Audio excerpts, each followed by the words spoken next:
What do you get when you cross a know-it-all newspaper columnist with an awkward, unsophisticated everyman? Yeah. Well, I'm just not sure about that right now.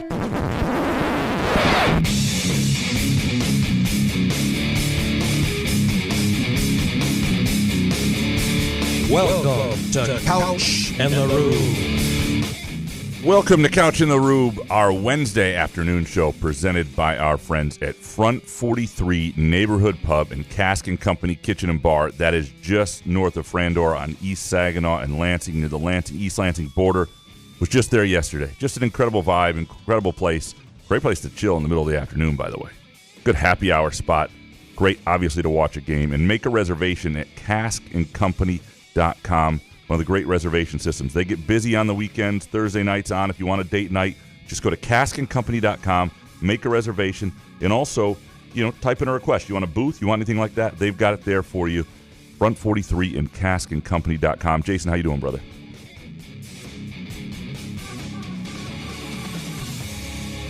That's the taint. Really good pianist. That's crazy. Sorry. What's up, dude? I'm waiting for the hits. I know.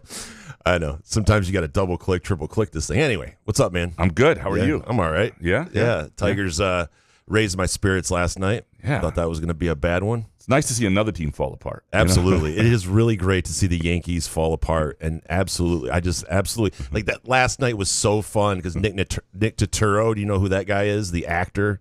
He's on like NYPD Blue and all that stuff. I do know who he is. Yeah. He's like a gigantic Yankees fan, and whenever they're, I follow him. So whenever they lose, and it just happens to be, the Tigers. So I definitely want to check it out. He has full video meltdowns. He was at like a Costco flipping his shit about how bad the Yankees were. You know who else is on NYPD Blue? My friend Sharon Lawrence. I've heard about that. Yeah. So anyway, have you guys been texting lately? Big time. Not lately, but we'll get it back going. Oh. I hear she's got a new Hallmark movie coming out this year. So, yeah, no. Does she want to come on and promote it? I will ask because I wouldn't be able to. It would be like having Ron Banks on.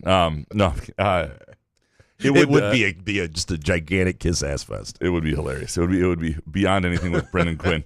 No, it was.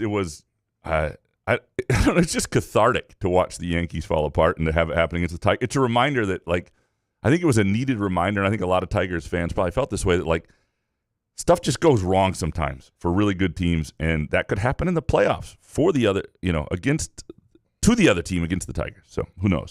Yeah. And then Scott Harris is on a podcast with Jason Benetti and Dan Dickerson telling everybody they need to be patient. I know. It's one of my favorite words of all time. It's not your favorite. Yeah. Oh my. Like, Scott, could we just not use the word patience? Yeah. You're a smart guy. What's the other word for patience? We have what I think is going to be a good show today. Not hearing a lot of people previewing the Michigan State Youngstown State game. We are going to do so with somebody who covers Youngstown State football. You found someone. Absolutely. Nice. Does a good job with it. Yeah. Neel Madhavan. Uh-oh. And it's going to be a tough one. I pronounced his name correctly. I asked for it phonetically, so I just want to make sure I have it correct. And we're going to talk with him momentarily.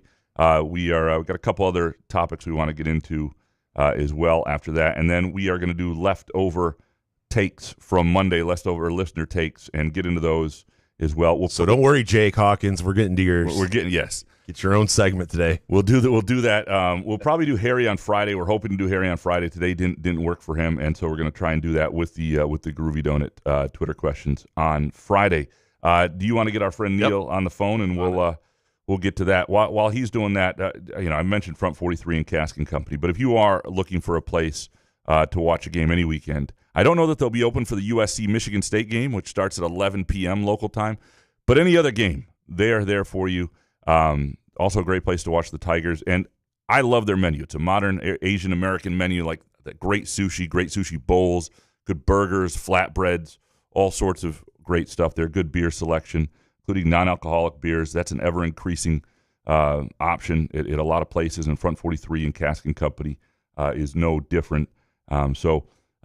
Another reason to check them out, underrated patio, just a good vibe, and a place that I recommend to people when they're in town and always feel good about recommending it. The other thing I would say is the guy who runs the place, top notch, and he'll always take care of you. And if I don't know, he's always taking care of us. And by showing them appreciation, you're showing us that you like the show, and we always appreciate that. All right, very pleased now to have on Neel Madhavan. Did I get that correct, Neel?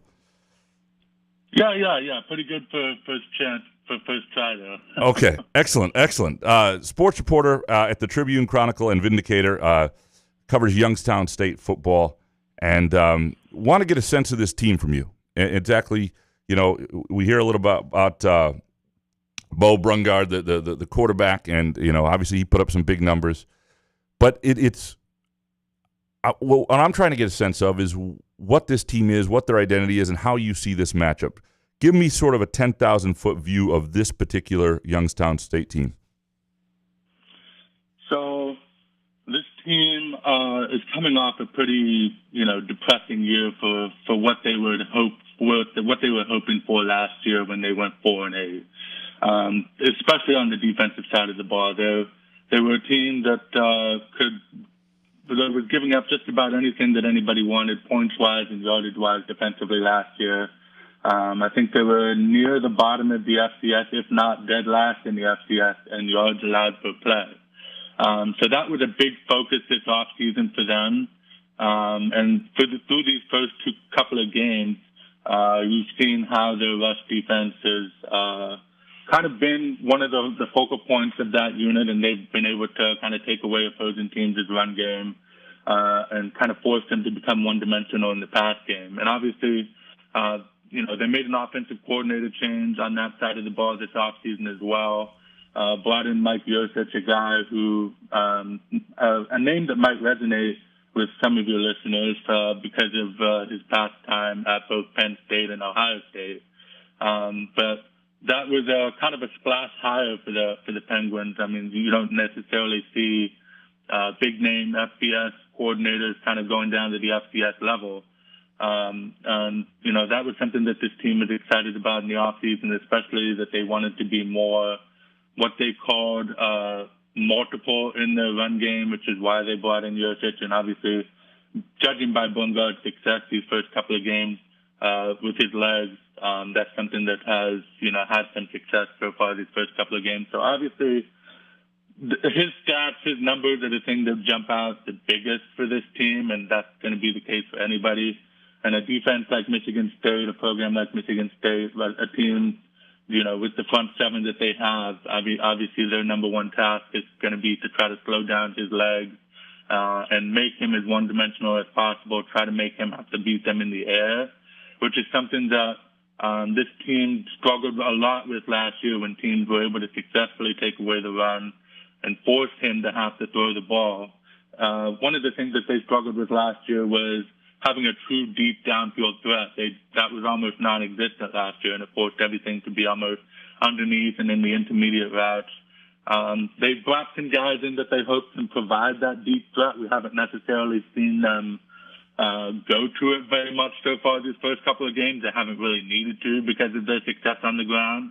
So I'm curious to see on Saturday if Michigan State is able to successfully take away YSU's run game, whether or not they're able to move the ball downfield through the air.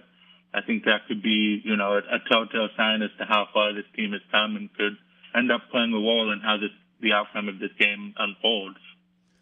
Yeah, I mean, sort of my history of these sort of matchups is if they're going to be competitive, it takes some dynamic plays in the passing game, right? Because you don't often win at the line of scrimmage is quite as much. The Mercyhurst score, you see the initial score early in, over Robert Morris, and Robert Morris is a program in a rough spot right now, so that's sort of expected. Was the Mercyhurst score alarming at all? What's the vibe? I remember in the offseason going through some Youngstown State message boards because that's what I like to do in my off seasons, and just it seemed like people were pretty down. At best, they were cautious in their predictions for this year. And I'm just wondering, was the Mercyhurst game, did that trigger any of that? From the fan base, you could probably see some of that, yes, just by, obviously they expected to win that game by a more significant margin, being that, this is Mercyhurst's second year on the Division I on the FCS level. But if you look, that you could obviously make that argument on paper. But the thing about Mercyhurst is offensively, they are very, very talented in the pass game. And that was something, YSU completely took away their run game and made them pretty much throw the ball the entire game. And, obviously when a team with a talented senior veteran quarterback who, was a preseason conference offensive player of the year, you can, things open up for them and, the game gets closer than it needs to be. But a lot of that had to do with the fact that, after the offense had success in the first half, they just weren't able to move the ball with the same success in the second half. Now, there was probably a multitude of reasons for that. A lot of that had to do with some of the penalties that they had. They were putting themselves behind the scenes, and they weren't able to kind of catch up to that. So that had played a role in the offense not being able to sustain drives and add to its point total, which allowed Mercyhurst to score some touchdowns in that second half to kind of claw back and close that deficit a little bit with their passing attack. But you can also chalk it up to, first game of the season, teams you don't necessarily know exactly what you have coming because Mercyhurst was a team that had a lot of turnover this offseason roster-wise. I think maybe 50 or 60 new players on that team from Division II level, even some from the FCS and FCS level transferring to Mercyhurst as well. So, the combination of factors there, but yeah, I'd say on paper that was probably not the result that they were hoping for in the opening week, but I think they kind of, assuaged some of the fan base's concerns last week against Robert Morris. But honestly, if I were to take Mercyhurst and Robert Morris right now head to head, I'd say Mercyhurst probably wins that pretty handily. So just between those two teams, that's obviously, I believe those two teams are conference teams as well, so they might play later this year. But, I do kind of agree with what you're saying. But, that first game, obviously, a multitude of factors went into effect there. What does success look like for Youngstown State this week? Like what would make them feel? And obviously, the dream upsets there, but ultimately, in having covered the other side of these sort of games too, it's a payday. Everybody understands why it's happening. What would a successful Saturday be for Youngstown State this week? What does the score look like? What does the game look like? So, obviously, you want to come out of this week healthy. That's first and foremost. This is a team that thinks they have a chance to get back to the FCS playoffs this year. What that would look like record-wise at the end of the year could be anything from 7-5 to 8-4, or better, more than likely. So obviously, getting out of this game healthy is the first thing. But this is YSU's first true road game of the season. Both of their first two games were obviously at home, and playing on the road in the conference in the FCS, the toughest FCS conference, the Missouri Valley Football Conference, they have to make some long road trips during the conference season. And so this is kind of a, dress rehearsal for that, so to speak, going into a hostile environment, kind of getting used to that experience and getting used to that kind of environment, playing on the road. And, they also want to just continue to kind of work on the things they've been working on these first couple of weeks, continue to do what they want to do with the front seven, try to limit the running game as much as possible. But also, I would imagine they probably want to also try to open up the offensive playbook a little bit, maybe do some of the things that they didn't have to do necessarily in the first 2 weeks offensively. You might see Youngstown State try to open things up a little bit offensively in the playbook, see what works, see what doesn't. But also, I could also see them maybe hold back a little bit offensively because they don't necessarily want to put on film, some of those things that, the conference proponents will get a chance to look at on film for later in the season. So a couple of things in that regard, but ultimately this is a team that wants to try to continue to grow and improve, on a week-to-week basis. Neel, I appreciate it, man. I've appreciated your coverage of this, and thanks for giving us a snapshot of what Michigan State is facing this weekend. Yeah, no problem, guys. I appreciate your time. Thanks for having me. That is Neel Madhavan. Try it confidently. Should I do it again? Yeah, do it confidently. though. It sucks because I wrote it out phonetically, and I should be better at this. I mean, it's just you need to say it with confidence. Yes, just say it. It's like me talking to a girl in middle school. Here. It really is. Just say it. You're not going to get it wrong, dude. Say it. Neel Madhavan. Yeah, fuck. That was the best. Yes, that's exactly what it was. Tribune, Chronicle, and Vindicator. By the way, did he say that Youngstown State's going to withhold some plays against State? It sounds. Is that what he just well, said? I couldn't get beyond that and Mercyhurst, the breakdown. But what I thought was interesting about what he said there is it tells you what these games are. Like they are. There's an understanding for both sides what you're trying to get out of this. One team is paying for a win. Right. The other team is coming to play for a payday. And neither team views the game as something that is – neither team wants an injury in this week. Neither team wants to show too much. It's why I don't think these games should be played anymore. Right. I really don't. Because it used to be – and I mentioned this the other day. It's always been this way, though. Nah, it used to be a little different because you didn't – before the transfer portal and the one-time transfer rule and now the ability to transfer as many times as you want, the only way for a lot of players to do that was to go down a level. So you would get guys who did not want to sit out. You would get more pros at that level. You still get pros at that level. But what I mean is you would get guys who were pros talent-wise already, who were in a bad situation, got booted out of school, whatever. I mean, it's how Randy Moss winds up at Marshall. They moved to the MAC right at the end of that, but that was a 1AA school. That allowed him not to sit out, right? That's what used to happen. And Brandon Jacobs, who was the running back for the Giants forever, transferred to SIU. There used to be a lot of that sort of stuff that you don't get anymore because those guys can just transfer to another FBS program now. So that's changed, and then you have the scholarship difference, and then you have the fact that one school has not only got 22 more scholarships, sometimes more now, but they're also now paying their roster $15 million, and the other school is not.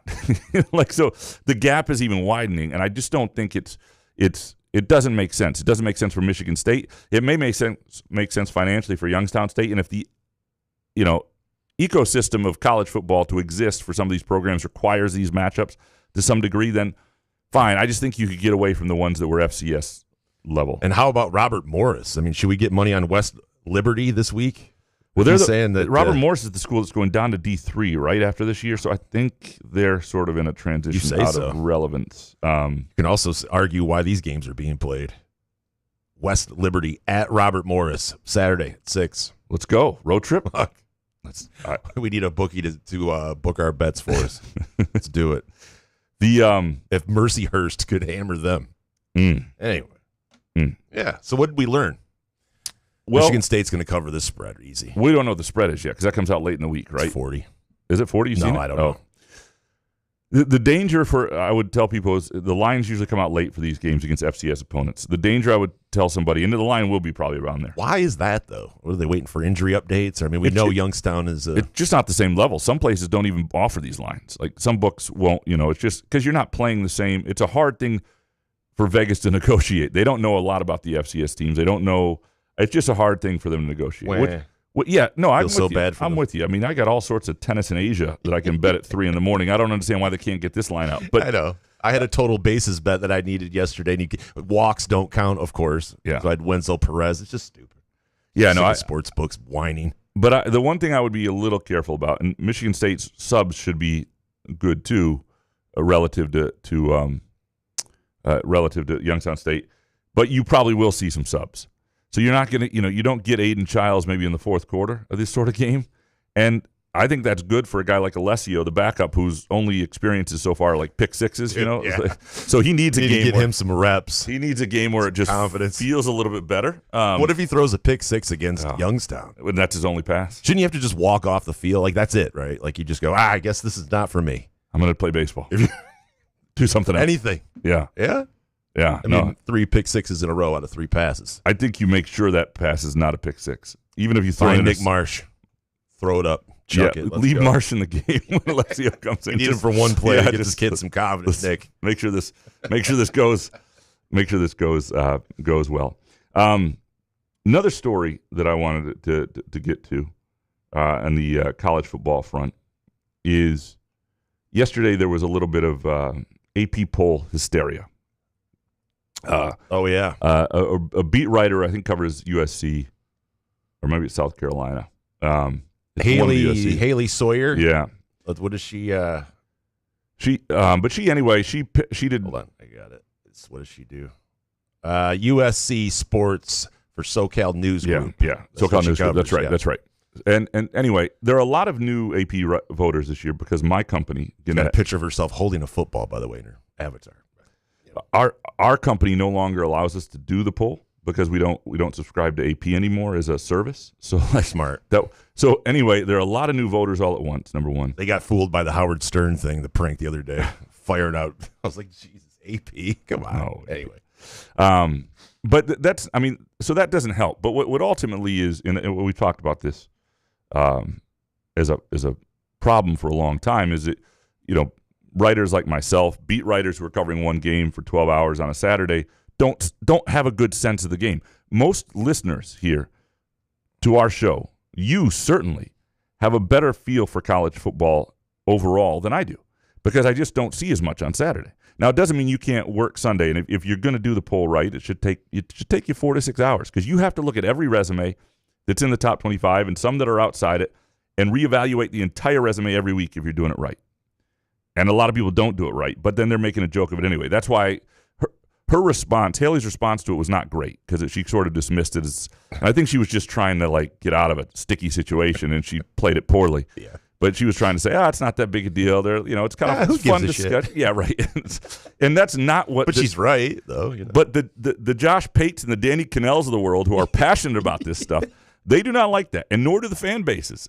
And that's what Danny Cannell has to know is if you were to put together I think it should be people like Ebling. It should be people who have time to watch. Doug Warren, where's Doug? Doug Warren yeah. was the guy that should be on that committee. That guy is. He was a diehard. You want divorced people. You want people who have Saturdays off. People without hobbies, right? How many loved ones do you have? Can you count it on one hand? Because to do this right, but you can find people who really wanted to do this and do it well and take it seriously. And to what degree the AP poll matters is debatable. Now, there is the point that people are saying that it does feed the perception that leads to the initial polls by the College Football Playoff Committee. And so there is some import, I guess, to that. Your Josh Pate interaction was one for the ages, though. I love how you started, because he tweeted out something like a 2-minute video about this. Yeah. And then Couch is like, love your stuff. This is a bad take. Way to start it. How could you get into someone's good grade? No matter what even if you made a great point, if you're Josh Pate, which I don't know who Josh, I know who he is, but I mean, he wears those tight shirts. Is he a tool? I don't know.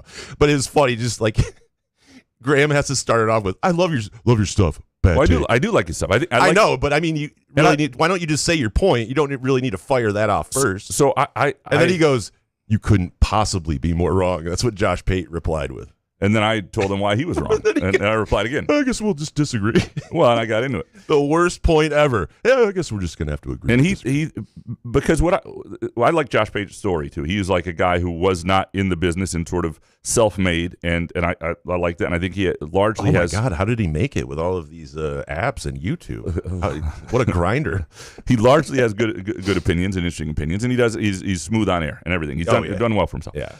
So I no issue with him. But one of the things that I've always sensed from him a little bit, and it's an undertone, right, is there's a little bit of a guy like him who resents the gatekeepers in the business, right? There's a resentment toward the old guard a little bit, and even in sports writing, because one of the things that he said he didn't really say that the tone I got was that he was also saying that sports writers do this because as a gateway to getting into news and politics, and I mean. A couple things. One, it is harder to get into sports, or was for a long time, than news, right? That's just the way it is. In 2002, to get a job in Freeport, Illinois, making $10 an hour, there were 130 applications for the 3 open sports writing jobs. There were a couple people left in a row. 20 were interviewed, 3 of us got it. I'm not saying we're brilliant, and I'm not saying all 130 of those people are serious applicants.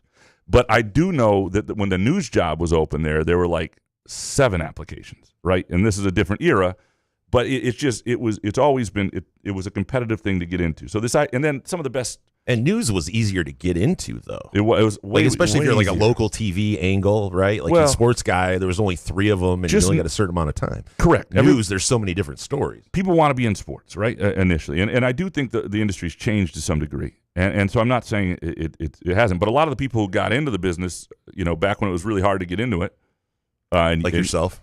Yep. Well, 20-year vet, I saw you drop that too. Yeah, what you used to do is you worked in a place like Freeport for a couple of years. You hoped to get a college beat. You hope to move up. And if you wanted to cover maybe a pro beat, maybe by your mid-30s, you covered the Red Sox or something like that.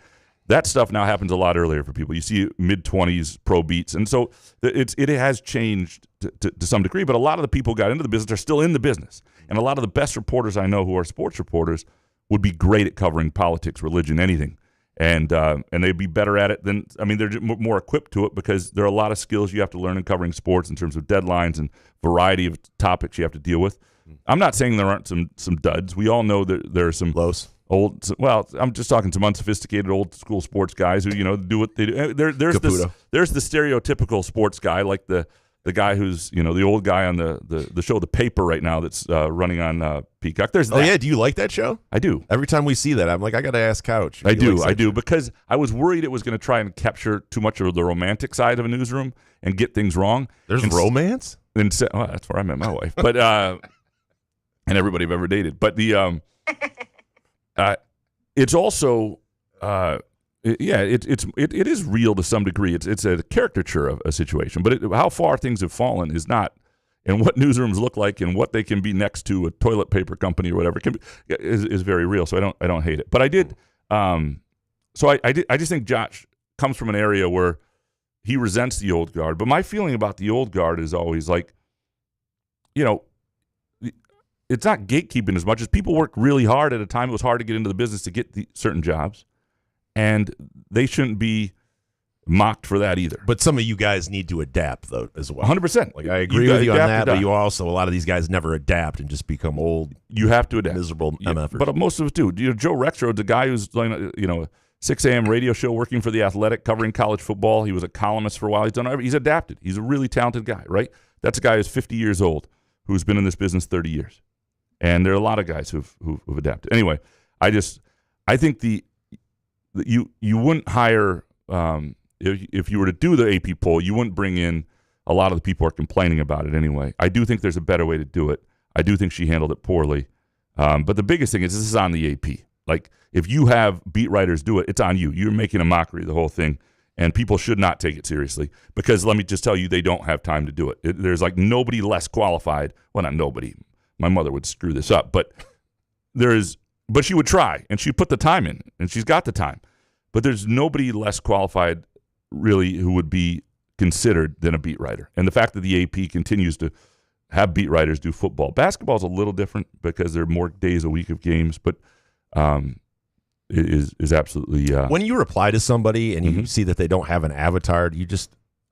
I saw that you replied to some dude named Russell, and he doesn't even have an avatar. I even reply to someone like I see that, I go, nah, all right. If people are not serious, if people are respectful, I usually try to reply. Sometimes that's fair. Yeah, it's probably the right way to do it. Yeah, if you come at me like blocked, I don't block. I have like 2 or 3 people blocked total. That's it. I don't even know for sure who they are. Pretty much muting is like a block. Just they can't see it. Right. Yeah. I do have some people muted.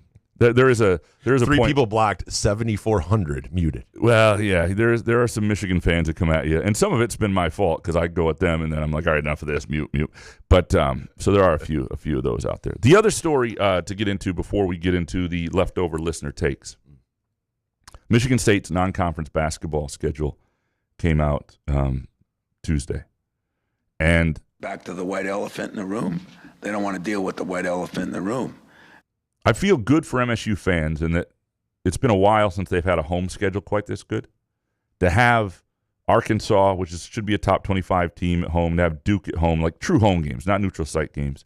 And then even the non-marquee games, to get a rivalry with Detroit that used to be a staple of the schedule until the mid-'90s, until Detroit started beating Izzo every year, and Perry Watson was there, and he didn't like Perry Watson because Perry Watson recruited the Fab Five, and he thought he had cheated to do so, and so that whole thing went away for a long time. Now Mark Montgomery is the head coach of Detroit. That rivalry is back on. I think that can be something like Oakland, right? A fun little secondary rivalry, those in-state things. Detroit should be a game Michigan State plays regularly. Love that. Love Toledo, regional game. Love San Jose State. Our friend Tim Miles is the head coach of San Jose State. He comes in. A great quote. It'll be a fun matchup. Like, there's a bunch of that stuff. It's a great schedule. They don't have a true road game, which you know my feelings on that. But the Big Ten since like 2018 is sort of taking care of that by playing 2 conference games in early December, including one on the road. So they'll play a conference game on the road in December. So when you put it in the aggregate, they'll play 6 high major teams in November and December, and they'll play a true road game, and they'll play 3 blue bloods. And I mean, to have North Carolina also on the schedule, and to have who am I missing? Duke, North Carolina, Arkansas, and It's the American way, except America has gotten soft. Fart Knockers is the other. Give me 1 second. Jesus, this is ridiculous.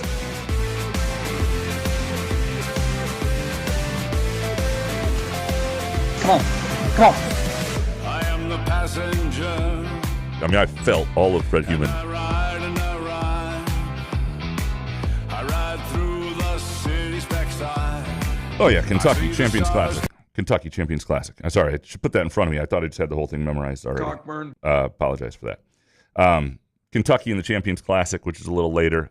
You get the UConn game on the road and an exhibition. They'll return that next year, and people really enjoyed that a few years ago when Tennessee played one of those. Bowling Green with Tum Tum Nairn and Todd Simon coming in. I just don't think you could have a more enjoyable, challenging, telling schedule for a team. Like, you're going to find out real quick if this team is legit. And the other thing is it's also spread out enough that there will be some growth. Like, there's a month between the Arkansas game and the Duke game, right? Who they are on that second game of the year, and they will have played UConn in an exhibition, but who they are when they play Arkansas November 8th may not be who they grow into by the time Duke visits on December 6th. There'll be multiple chances for resume wins and big games, and there are also games on. There's some games on here. If you lose, they're not going to kill you.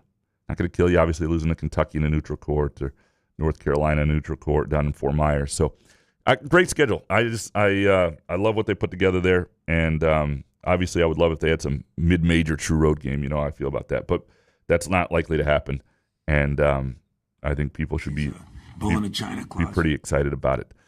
Should we take a break and then come back and dig into these listener takes? Yep. Couch in the Rube, presented by our friends at Front 43 Neighborhood Pub and Cask & Company Kitchen and Bar.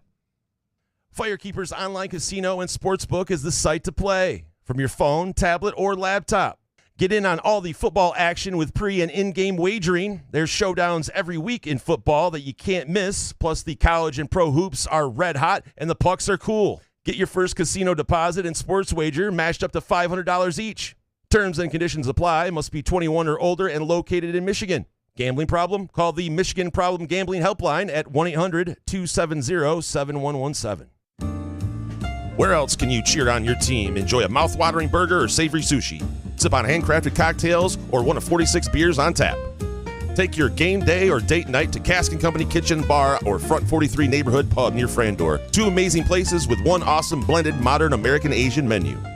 Catch the game on one of 30 60-inch TVs or stop in for the all-you-can-eat lunch buffet. Enjoy happy hour or elevate your night out at Cask & Company or Front 43 on East Saginaw in Lansing. Ever wonder how comfortable you can be and how good you can look? Put on a Muskox flannel and find out. Muskox has new arrivals for this fall, including the Caper Green Grand Flannel, which even makes couch look good. Muskox is a Detroit-based flannel company that creates soft and durable flannels made to last a lifetime. They become a great partner with Couch in the Rube, not just because they make us look good and feel good, but because they're good people too, and a socially conscious company. For every $100 purchase, $10 is donated to the Alaska Wildlife Conservation. Muskox flannels are designed with 100% cotton that is ethically sourced and double brushed for softness. Feel the quality and comfort of a Muskox flannel by ordering at gomuskox.com, where Couch in the Rube listeners can enjoy $15 off their flannel purchase with the promo code HOFF. Come enjoy irresistible, award-winning, handcrafted donuts and locally roasted coffee at Groovy Donuts. Surprise your family or coworkers with special holiday designs and flavors, or put the perfect finishing touch on an event with a custom order.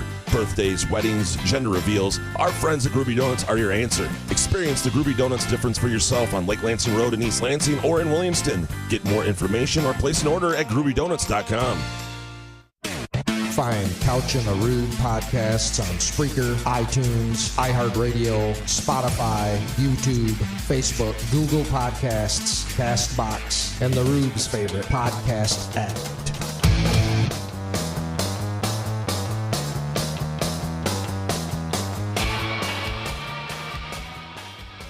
Couch in the Rube, our Wednesday afternoon show presented by our friends at Front 43 Neighborhood Pub and Cask & Company Kitchen and Bar. That's near the Lansing-East Lansing border, and if you're in town for a game or for any reason, or you live here, it's a place I highly recommend. You're going to take people date night, business lunch, whatever it might be, I can tell you the food is going to be good, the atmosphere is going to be great. Go to caskandcompany.com to make a reservation. All right, we did not get to all of your listener takes on Monday, and so I know we always promise to do that and then usually don't come through. So today we wanted to come through for once. You're welcome. Yeah, and we are going to dig in, and I think there's some good discussion still to have on MSU football and the Lions and elsewhere. So Jason. Captain Sparty first. Last week I said our MSU fan base is soft, and Couch responded by telling me not to criticize Michigan. That's being soft. Our media is the reason we are soft. Michigan State is making the playoff. I'm not talking about Michigan. I don't think the media. You told them not to criticize Michigan? I don't even remember it. Did I? I mean, I don't remember that. Welcome to the blue wall. I don't think I said. It certainly wasn't phrased like that. I wouldn't tell you not to do something. Well, I don't think so. Yeah, I don't think so. What would it take for you to start to think Michigan State could be a playoff team? They got to win 10 games probably to be a playoff. Easily. You mean like the next couple of games? Yeah, what would I need to see? Yeah, what would I mean, I don't know. A pass rush would be one. Yeah, I would need to see a sack of a quarterback, an opponent's quarterback, to make me ever believe that we're going to be a playoff team. Is it possible you could make the playoffs without having one sack all season? Well, they had sacks GPT. They had sacks against Western Michigan. Okay. But against a high major opponent, say. Mm-hmm. Yeah. I don't think so. ChatGPT. I mean, against BC. No. Yeah. No. But I mean, like more of the Aiden Childs, like good decisions. The scrambling, the not turning over the ball, showing plays that, but it's more the D, which by the way, the D did look decent in the second half. So, well, I think they'd probably have to go win a game like at USC. And look good doing it the way they look good. Because you think. But I mean, look at the Tigers. I mean, they got one of the better records in Major League Baseball. They beat the Yankees in Yankee Stadium last night, and I still don't believe that they can do anything in the playoffs. So that's like with Michigan State. I don't see it yet. I don't know. Right. No, because you remember in 2021, nobody saw it until, even though the Northwestern game and the run by Walker was invigorating for people, it was that Miami game where they were just the better team in the fourth quarter, and as Mel Tucker said, dragged them into the deep water or whatever. Yeah, we don't have enough time for all of that. That was a moment where you went, that's different. Like they need that moment. They need beating Boston College is incredibly important. It's a vibe changer. It's a game that could have gone either way. Boston College might not be really good. I think their quarterback is pretty good, but ultimately that's not a game. It's a game you go, boy, they needed that. That's a big program win. It showed some things. But in terms of showing that next gear, that surprising season gear, where you're not just thinking 7-5 is probably more realistic, and you're going to be in a lot of games and you're going to win some and lose some, they're going to have to go somewhere and impress and do something you really don't expect. Do we need some Jonathan Smith like swag level? I mean, like after the BC game, like, oh, this is an absolutely fun ball game. It's like, dude, I don't think he's ever going to have swag. No, you can't teach swag. I don't think he's going to have swag. I don't. Yeah, kick his hat to the side after a win or something. I don't know. It's a really good ball game. Well fought. I get it.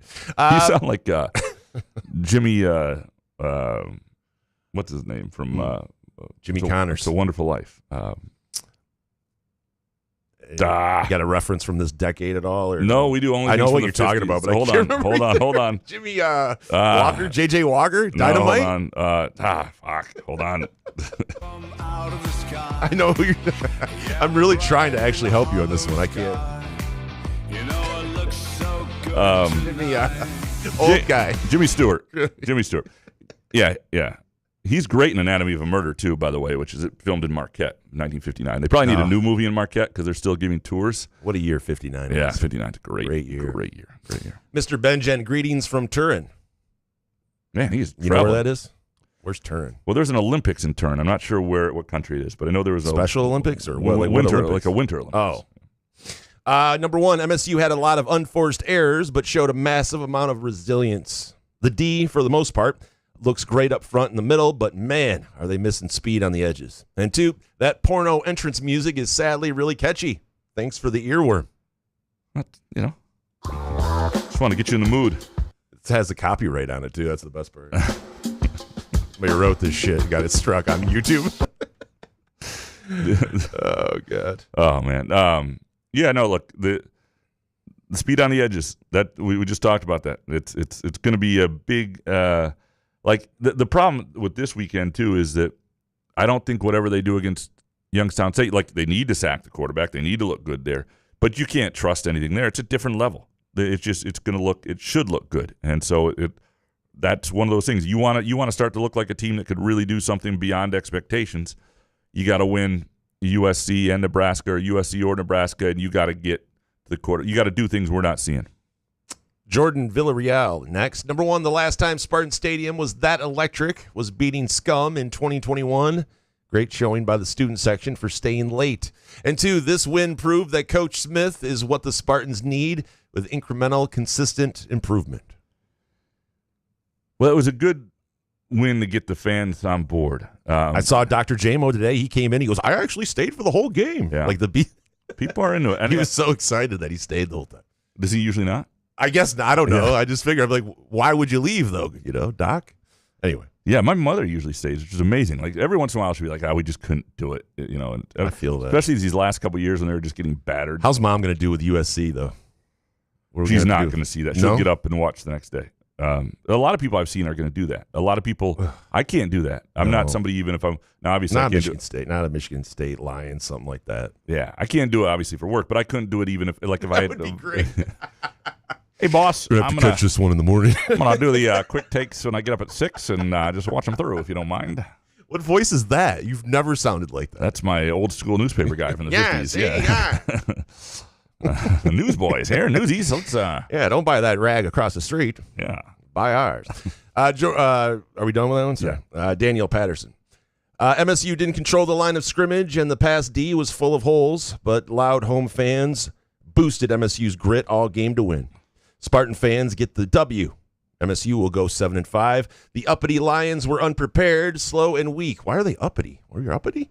Slow and weak. Goff laid down to eat more grass than my dog. Why's your dog eating grass? What is happening? Blame Dan Campbell. Lions will go 9-8. It's not a big good week. Your dog eats grass, though, Daniel. We haven't talked since the Chicago game, Vikings game. Did you leave, at one point in that game, I was like, God, these are two awful teams quarterback-wise in the division. The Packers and Lions will be way ahead of them, so you don't worry about anything. Mm-hmm. Then J.J. McCarthy looked like a guy who found himself a little bit, and the offensive line's pretty good. The Bears, though, I just don't see it offensively with them. Did you leave that game after seeing the Bears feeling pretty confident about the Lions this week, or no? Honestly, it didn't have anything to do with that game. I just know what the Lions have to do and what they do when they lose a game. They bounce back, and I just didn't know. Honestly, the Bears could have won that game. I would have felt the same way going into Sundays, with a short week for the Bears.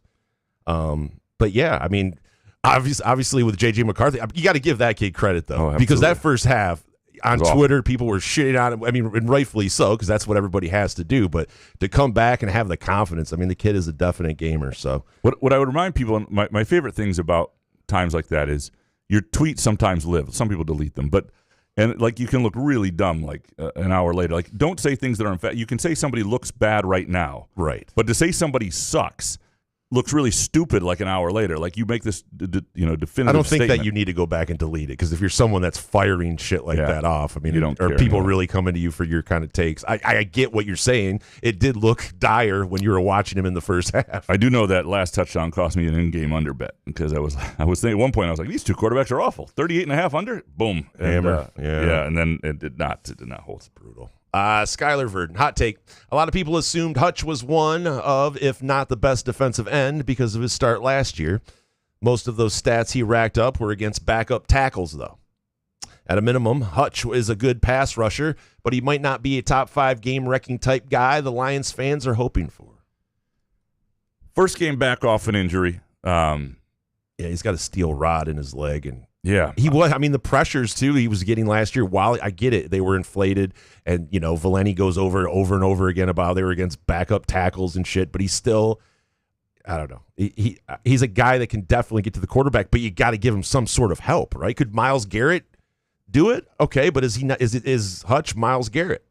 I don't think so. I don't think so, and that's okay too. But I mean, that's sort of the Lions' problem. I'm not giving up on Hutch yet. No. I think he's a really good player. He just may not be elite. Like he may not be a Bosa, in their prime. But the thing that's a little scary about the Lions is if you have too many guys who are like, it's okay, they're just good. Jared Goff, it's okay, they're just good. Your top pass rusher, it's okay, they're just good. And so if your top pass rusher and your only real pass rusher and your quarterback are just good and not elite. You know what I mean? Like everything around you has to be elite. It's like it's like Branch is elite at his position to me. Like he's an elite player easily, yeah. And they have St. Brown is he's elite at what he does. He's elite. Yeah, he's elite. He's elite. And so I think the receivers as a core and the tight ends, the pass catching group is elite. And the running back, that offensive line, man. You can't trust it. It looks so bad. How did they let that happen? I don't know. Because I just think Brad Holmes, like we talked about on Monday, he's just too loyal. Loyalty will get you fired in today's, especially the NFL. You have to have no friends in this kind of thing. Do you make the call to Ragnow to see if he's serious and if he's been working out? I would call him every day, or you know what I mean, or send something. I don't know what the severity of his injuries are. Obviously, if he's too battered to go, I guess that's. But can we hear it? I would like to hear it. You make that Kawhi Leonard type offer, whatever. Yeah, he doesn't have to hit the salary cap. It can be completely off the books. Give him a Ford dealership. I don't give a shit. Crypto. It can be a free Cure auto insurance for the rest of your life. Whatever the Lions do. That MFer away from the Lions. If they lose, Eric it's his Poe. fault. By the way, if they don't make the playoffs, it's Eric. 1,000%. A little bit to you, and then it's Eric Poe from that Cure auto insurance. Rich Searing, number 1, the good. Running game is better. Giles makes better decisions. We have a kicker. 2, the bad. Ramil has a real hard time pass blocking athletic ends. Tullis doesn't block a soul. And 3, the ugly. Defensive backfield is ass. Still no pass rush. These will be hard to fix midseason and will cost us big in the long run. I'm still not out on the pass rush, or not the pass rush, the defensive backfield. I think they might be okay there. They've got some guys I really like. They're down. They had an injury in the game. They're down one guy. But I just think it's hard to look good as a defensive backfield when you have no pass rush. I think that's the bigger issue. There aren't many college defensive backfields that are going to be like, yeah, those guys are great. They can sit back there for 7 seconds. It's just hard to do. Neurotic Pants with just one ear. There is a story behind MSU's special teams prowess. Their success up until now was a glaring contradiction to the inferior teams they were a part of. Yes, 2. 2, the $166 for MSU exhibition hockey games is pissing on the notion of a land-grant college. Wait, that's a single. That's a lot. That's not for a single 2 tickets? Yeah, that doesn't make sense because there's no way that's one. Yeah, I've seen the prices for regular season games are like $24. So I mean, there's for season ticket holders there are now seat license deals. But I'd be curious to know what look. It's gotten more expensive and it does suck. And the one thing I would tell people about MSU hockey that you want, and there has to be a fine line. You can't price people out because it's always been the community sport, the common man sport here. But it also is a sport that needs to pay for itself. And it's a sport that can only really, in other words, you don't make money on hockey. You hope to break even. But in this landscape, you really need to break even. If you can break even on hockey, and that includes, enough to have some piece of rev share and all that stuff, like it makes it easier on your basketball and football programs. It's an expensive sport. People brought up the idea of will they ever bring a women's hockey program to Michigan State. I think 10 years ago that would have been an interesting idea because they have the facility and that sort of thing. There's just no way. That's a really expensive sport. They're not going to add. If they were ever to add a sport, it would be a women's sport. But if they were to add a sport, it would not be hockey. There's just unless a big donor said this is what I want and I'm going to fund it separately, it would not happen. I have a big donor right here. Pound the bushes. Jim Hios. Ryan Schultz. I missed some gameplay, not because of a line, but because the old lady who said she was covering for the person running the melting moment stand didn't know the code to unlock the payment device. If you don't know how to collect payment, then you aren't covering for anybody. Yes. Shake my head. You're just watching the stand that nobody can get into anyway. I'd start handing those out for free before I started telling people that shit. Man, late at night, so it's after the press conference, was chatting with somebody right next to a melting moment stand. J-Bat? Right after Solari and I did our video, and I just thought, we could wheel one of these things out of here, and I could just and sit there in my back patio with a melting moment stand. You think they're still in there? There's some in there? That's a good question. I wish you would wheel it away and then find out that there's nothing in it. Yeah, I would check first. Yeah, I would, smart. Yeah, I could see you doing that. Thomas, I think other MSU fans would be disappointed going 6-6, but a season defined by progress, like we saw a bit against BC, would ultimately be wildly successful considering where the program is right now. And bonus, sports with running should not be allowed to host tournaments near unpaved parking lots. Yeah. Ooh, that's scary. Yeah, that's not good. Bunch of gravel. Yeah. No, it's I'm trying to think. Like, there used to be a lot of unpaved, gravel tracks. I remember those back in the day, like Charlotte High School. Yeah, back in my days. Didn't even have to say dirt. We had to walk on. I played on Shut up, old man. I played on some soccer fields that had some holes in them, back in the 90s. Oh, God. Played some golf courses. At least you're walking on a golf course. You're not, running into a gopher hole. That's true. Chris, while not great, MSU's pass rush has been better than it will be given credit for, due in large part to the lack of coverage in the middle of the field. It's unfair to blame a pass rush for not hitting home when the quarterback can get the ball out of his hands at his earliest convenience. And bonus, people say that Smith isn't a culture fit for MSU, but I hung around the stadium to watch the band postgame, and I've never seen a more suburban Midwestern dad in my life. He just oozes middle-aged white guy energy, and it's exactly what we need. Is that what middle-aged white guy energy is? We're middle-aged white. We're the same. I age know. as I feel like Jonathan wow. All right. Yeah, I don't. That was a great ball game. Give those guys credit over there in that locker room over there. Well, now you're going Southern. I know it just happens. It's when you go too long with a bit. Yeah, it crumbles. Yeah, no. I think Smith can be a fit at MSU. The question will be, does he want to be a fit long term, and do they win enough for it? Because I don't think he's somebody where it's not a fit automatically. I think he's not a Midwest guy, but there's a lot of things about him that work. Like John L. Smith, the first John Smith. One of the reasons that didn't work is he believed in something that went against the foundation of what MSU fans wanted to be. He came in right away and said, you're not going to be able to compete with Ohio State and Michigan physically, so you got to have sort of a gimmick of an offense. And that's, they had that spread offense, which back then was still relatively new and unique. But it pissed people off because, number one, it wasn't true. And number two, you don't want to hear that you can't do something your chief rivals can do, so you have to have a workaround. The other problem is, 3 years earlier, Nick Saban's final team was every bit physical enough to, go toe-to-toe with anybody in the country. And so it just wasn't the case. So that was a bad fit, right? You get bad fits. I don't know that Mel Tucker would have been an awful fit for Michigan State's dreams if he had been, able to behave and then, been a few years earlier before the NIL deal. I think that would have been interesting. Maybe it wouldn't have worked. Maybe I think fit is sometimes because, you win, people will find the fit.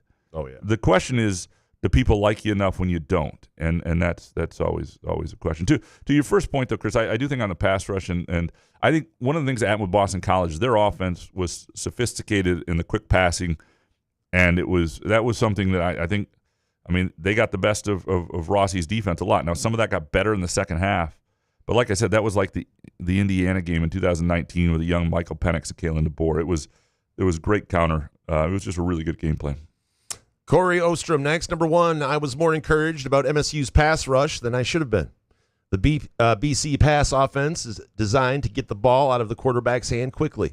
I saw the edges getting close and the interior push the O-line to close the pocket at times. And 2, that was a program win Saturday, but there's no reason for them to get ahead of themselves. There's a lot of work needed from both the roster and coaching staff. Just get better every week. The thing about that win, though, that was sometimes you say, okay, that win's only good for a week, and if they lose next week, people are going to be down on them. That win was more than that, though, because number one, you have an auto win this coming week against Youngstown State, and then now you'll be 3-0, and the pressure is so different going into USC than if you were 2-1 to USC. I mean, and people won't be happy if you lose both those games. Those are tough games. You could argue as tough as any game other than Penn State on the schedule, given they're both on the road and those teams are hoping to be good, and it's early, but it feels like you got 2 chances to take a swing, and you're hoping to get one of them. You're hoping a lot of the things you saw offensively, especially in the second half, carry over. I do think that win. There's a ton of room to improve, but that win has more staying power than a lot of times a win like that would. Couch on fire. Since Oklahoma is my other alma mater, that Michigan game was 2 wins for me. And bonus, not to be a what is that? A panikin? A panikin. You like panicking, yeah. Panic. That's a thing? That's a real thing? I guess Not so. to be a panikin yet, but the Lions team looked more like a playoff version of last year than the regular season. Almost same yardage, and Green Bay found 14 more points. Offense had no imagination. And bonus, Scooble Gem Friday. It's coming Friday? I think you pitched before that, right? Maybe it was last Friday. Last Friday. Yeah, look, it was a discouraging Lions game. But it also, to your point, when you talk about the playoff, I don't always believe in sports hangovers because sometimes it's like, well, how does that happen? It's like 8 months later, 6 months later. Like, that doesn't make any sense. You guys have gone on vacations. They've, changed the roster. Like, you've gone through training camp. Different people. Yeah. But it did have that sort of hangover game, right? It didn't feel like, I don't know, it didn't. They mostly just got beat. Yeah, there's no hangover. You just got your ass beat, and nothing worked. It was a shit show. I think the real key for the Lions is that Green Bay can't actually be that much better than them. And it was a bigger game for Green Bay than it was for the Lions. There's no question. They put tons into this offseason. If the Lions had come out and won that game, I think it would have been disheartening for Green Bay. Mike Scott, number 1, 7-10 for the Lions, seems reasonable with this clown car of an offensive line and non-mobile quarterback. Perfect for their delusional GM, who hasn't proven to have a good draft in 2 years, ignored the offensive line and free agency and the defensive end altogether, and believes he is the smartest guy in the room. And 2, at least the Spartans might be entertaining. Cut down on the penalties, and they could get to 8 wins, but pass rush is non-existent again. They might be a top 3 run defense and a bottom 2 pass defense in the Big Ten. Let's hope for 7-5.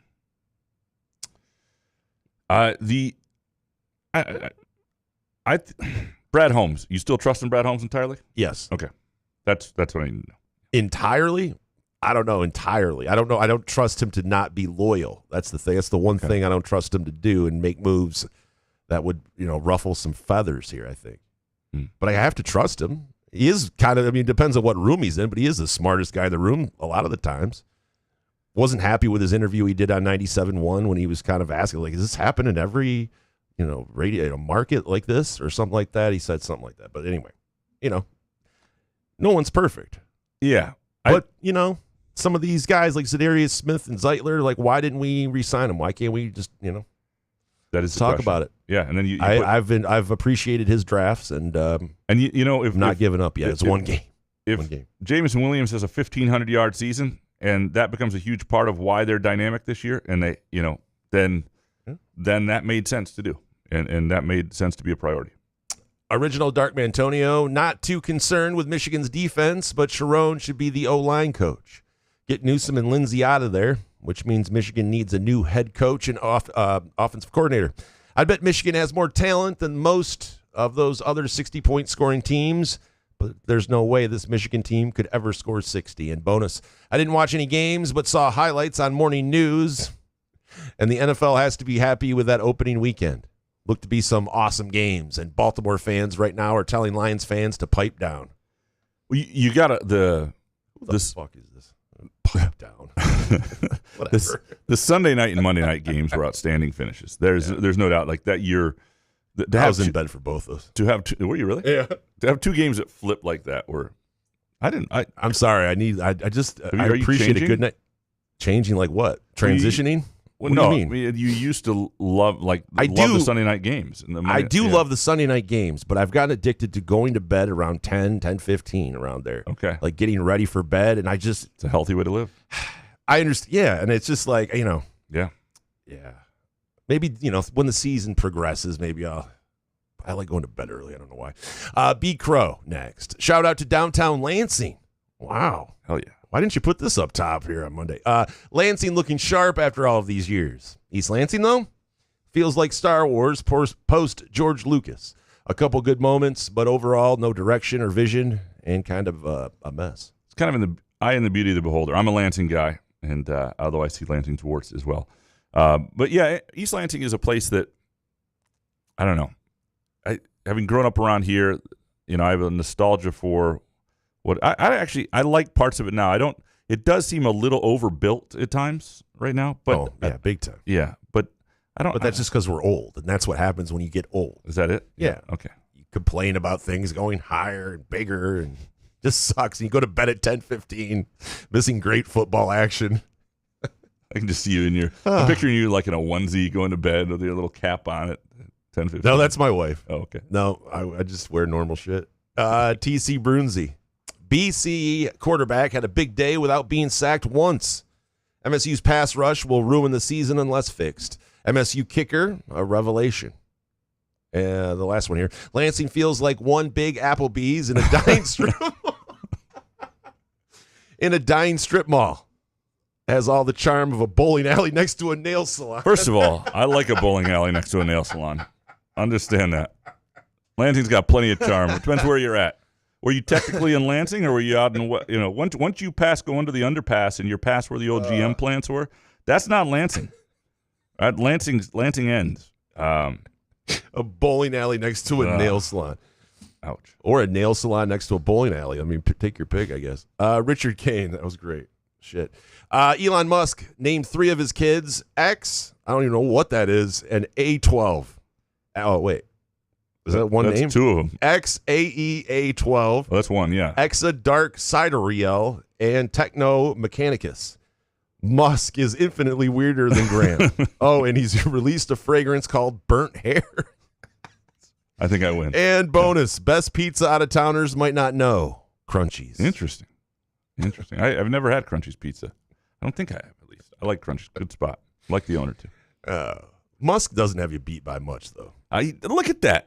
Can you imagine me going but he's smart. He's like one of those genius guys. Doesn't mean he's not weird. Can you imagine me going to Elizabeth and saying, I want to name a child, I don't know, Marmaduke. I don't know, some weird-ass name. What a difference between Elon and Couch. Elon comes up with XAEA12. Couch comes up with Marmaduke. Dude, Couch just moved back up to weirder than Musk. Dang it. Marmaduke? It's a fucking cartoon from 1950? Holy shit. It's still been in the comics recently. I think it still goes. Marmaduke? The dog, right? Marmaduke. Yeah. No, I'm on. Sorry, I'm crying. Crunchies, huh? All right, Hans Jurgen. Number 1, I'm not an expert, but I think it might be to our advantage to get the ball to Nick Marsh. 2, our punter belongs in the Hall of Fame, and Graham belongs in the Hole of Shame. Oh, yeah, this one's, you remember? That's Sparty Barb's sorry, tape. Sparty Barb. Oh, God. Yeah. Call back. 3, our pass rush. It does nothing. Yeah. Hole of Shame. That's where I belong. No question. Like how you put that for hers. I feel so bad for Barb. I could have fixed it today, too. That's the worst part. I forgot, and I didn't go back through. And actually, let's do that. Before we get to Jake, because we're going to end with Jake, I think it's only right that we get Sparty Barb's correct takes, because they might have been brilliant and I just screwed it up. I went back to the Mac. I'm using a computer pretty much without an R. It's just better than a PC. Hold on, Sparty Barb here. We not getting Hoff? Oh, sorry. I thought you had it. This is really awkward. Sorry. I thought you had it already. Yeah, no, it's we Ubers. He's got a stupid looking face.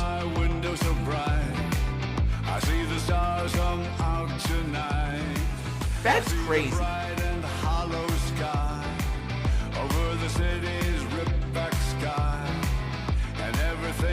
Oh, I think I know where it is. Hold on. I think Sparty Barb's a Off quit. Off quit, and I think she's on blue. I think she's on Blue Sky. Sorry. I'm the worst. I'm the worst. Can you imagine people still listening? No. Oh, man, is it going to happen? Yes, I did. I found it. Okay, here we go. If I'm Sparty Barb, I don't want him red now because it's all this the build-up? Build-up here. Go ahead, yeah. Maybe we put on you. Do you have your music for the golf bets? Maybe that would help. If all we right, gave her... will you hurry up? Okay, what is happening sorry. here? I'll just read these. Okay. This guy. Ryan Eckley is MSU's best defensive player, number 1. Number 2, Childs proved he can be a clutch QB. Number 3, Bryce Underwood's performance in Norman was, quote, just fine. And bonus, that freakish NFL float commercial was generated by the same deep fake AI that creates MAGA fake news and Taylor Swift porn photos. Gross. I'm so glad we got those Thank you. Thank you, Barb. I apologize for the other day. All right, and finally to Jake Hoggins. Sorry, Jake, you had to sit through that to get to yours. Number 1, great MSU win Saturday night. Was an absolute must-win. A loss would have had me a lot less sold on Jonathan Smith as a head coach. Nice to see MSU wake up in the second half. But penalties that killed offensive drives and defense not getting any sacks or turnovers can't be happening. And 2, college refs sure keep getting worse and worse. They've become stinking ass that takes a fresh crap while using the toilet would be much more pleasant and probably smell better. Then again, nah. Thank you, Jake. It's word for word. 3, after the way last season ended, along with a mediocre offseason, the Lions were definitely in for an awakening and humble outing. No Frank Ragnow or Ali McNeil, new offensive guards and coordinators, along with Micah Parsons playing for Green Bay. Frustrating, but honestly not surprising. And the question is it something that's lasting? That's what really matters. We'll know Sunday. It's a must-win. Will we know everything Sunday? Everything. I think everything will be solved Sunday. Everything's solved Sundays. Yep. Sunday's a big day. Yep. Big day. We appreciate all of you, especially those of you who produce our show and didn't have your takes read, and we didn't have we enjoy discussing them, and we're grateful to you. We appreciate our friend Neel talking to Youngstown State football. We appreciate our friends at Cask & Company and Front 43. Great place to spend a day watching football, spend a date night. We will be back on Friday with Groovy Donut Twitter questions. Hopefully have Harry and pick some games as well. Good show, man. Yeah, man. Couch in the Roof.